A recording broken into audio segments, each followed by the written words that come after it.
বিয়ানীবাজার পৌর এলাকায় ভাড়া বাসায় অসামাজিক কর্মকাণ্ডের অভিযোগে ভ্রাম্যমাণ আদালতের অভিযানে ৩ নারী পুরুষকে ৩ মাসের বিনাশ্রম কারাদণ্ড এবং একই সময়ে পাওনা টাকা উত্তোলন করতে গিয়ে আটক হওয়া ২ কিশোরকে মুচলেকা দিয়ে অভিভাবকদের নিকট হস্তান্তর করা হয়েছে। ভ্রাম্যমাণ আদালত পরিচালনা করেন উপজেলা নির্বাহী কর্মকর্তা এবং নির্বাহী ম্যাজিস্ট্রেট গোলাম মোস্তফা মুন্না। এই সময় আদালতের সার্বিক কার্যক্রমে সহযোগিতা করে বিয়ানীবাজার থানা পুলিশ। দণ্ডপ্রাপ্তরা হচ্ছেন বিয়ানীবাজারের নিদনপুর গ্রামের শাকিল আহমেদ, লাউতা ইউনিয়নের নন্দীরফল গ্রামের নাজমিন বেগম এবং কুমিল্লার মনোহরগঞ্জের তানিয়া খানম। এসব অসামাজিক কার্যকলাপের মূল হোতার ভূমিকায় ছিলেন নাজমিন বেগম। তিনি বাসাটি ভাড়া নেওয়ার পর থেকেই নতুন নতুন নারীদের এনে ওই বাসায় এইসব অপকর্ম চালাতেন। আর নাজমিনকে খদ্দের ম্যানেজ করতে সহযোগিতা করত সিএনজি অটোরিকশা চালক শাকিল আহমেদ। জানা গেছে শুক্রবার রাত ১০টার দিকে বিয়ানীবাজার চন্দ্রপুর সড়ক সংলগ্ন পৌর শহরতলি রায়নগর এলাকার একটি বাসায় ভাড়াটিয়া নারী কর্তৃক পতিতাবৃত্তি চলছে এমন অভিযোগ তুলে বিয়ানীবাজার উপজেলা নির্বাহী কর্মকর্তাকে খবর দেয় স্থানীয় এলাকাবাসী। পরে খবর পেয়ে ঘটনাস্থলে ছুটে এসে অভিযোগের প্রাথমিক সত্যতা পেয়ে ভ্রাম্যমাণ আদালত পরিচালনা করেন নির্বাহী ম্যাজিস্ট্রেট গোলাম মোস্তফা মুন্না। অভিযানে আটক ৫ জনের মধ্যে ২ নারী এবং ১ যুবককে ৩ মাসের বিনাশ্রম কারাদণ্ড প্রদান করা হয়েছে। একই সময়ে পাওনা টাকা উত্তোলন করতে গিয়ে আটক হওয়া ২ কিশোরকে বয়স বিবেচনায় মুচলেকা দিয়ে অভিভাবকদের নিকট হস্তান্তর করা হয়েছে। আচ্ছা, আমরা সংবাদের ভিত্তিতে আমি নিজে ঘটনাস্থলে উপস্থিত হই এবং ওখানে আমাদের পুলিশ ফোর্স ছিল। আমরা জিজ্ঞাসাবাদে যেটা বুঝতে পেরেছি বা জানতে পেরেছি সেটা হচ্ছে ওখানে এক ধরনের অসামাজিক কার্যকলাপ চলছিল।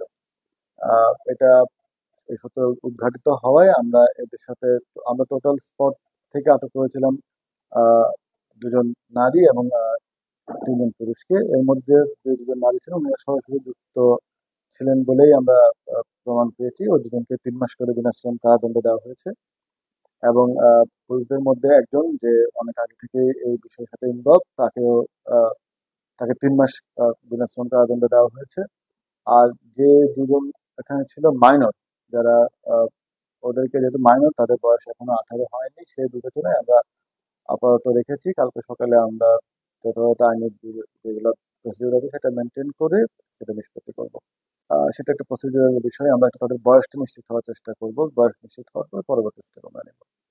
এটা আসলে বাসার মালিক পরবর্তী আইনগত হয়তো কোনো পদক্ষেপ নেবেন। আমরা যখন পুলিশ অ্যারেস্ট করে নিয়ে এসছে, আমরা তাদেরকে বলেছি বাসায় যদি কোনো রকম মূল্যবান কিছু থাকে যাতে ওনার সাথে নিয়ে আসেন। এই বিষয়টা পরবর্তীতে আইনগতভাবে নিষ্পত্তি বাড়িওয়ালা বা যারা ভাড়াটে ওনারা নিষ্পত্তি করতে পারেন।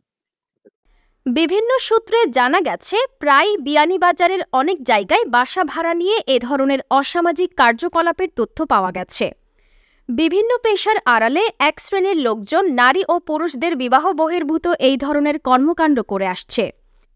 সে কারণে বাসা মালিকদেরকে ভাড়া দেওয়ার সময় যথাযথ আইনানুগ প্রক্রিয়ায় বাসা ভাড়া দিতে অনুরোধ জানিয়েছেন এই কর্মকর্তা।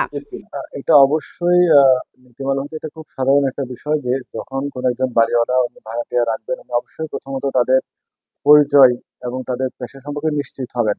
এবং আপনারা সবাই জানেন আমরা এখন সবার এনআইডি কার্ড আছে, বার্থ সার্টিফিকেট আছে। আমি সম্মানিত যারা বাড়িওয়ালা যারা আছেন, যারা বাড়ির মালিক, ওনাদেরকে আহ্বান জানাবো অবশ্যই যেন ওনারা নিশ্চিত হন পেশা সম্পর্কে এবং ওনারা যে তথ্যটা দিচ্ছে সেই তথ্য সঠিক কিনা সেটাও যদি যাচাই করা নিতে পারেন সবচেয়ে ভালো হয়। ওনাদেরকে আমরা সতর্ক করেছি। আর এখানে আরেকটা বিষয়, আমরা যদি কোনোভাবে এটা প্রমাণ করতে পারি যে যিনি মালিক তিনিও কোনোভাবে এই বিষয়ে ইনভলভ, তাকেও আমরা শাস্তির আওতায় নিয়ে আসবো। আমরা সবাইকে একই সাথে সতর্ক করব এবং অনুরোধ জানাবো যাতে এই বিষয়ে আমরা প্রত্যেকেই সচেতন। এদিকে বাসায় অচেনা লোকজনের আনাগোনা এবং সেই বিষয়ে অবগত না থাকায় বাসার মালিক কর্তৃপক্ষকে ভ্রাম্যমাণ আদালতের পক্ষ থেকে প্রাথমিকভাবে সতর্কবার্তা দেওয়া হয়েছে।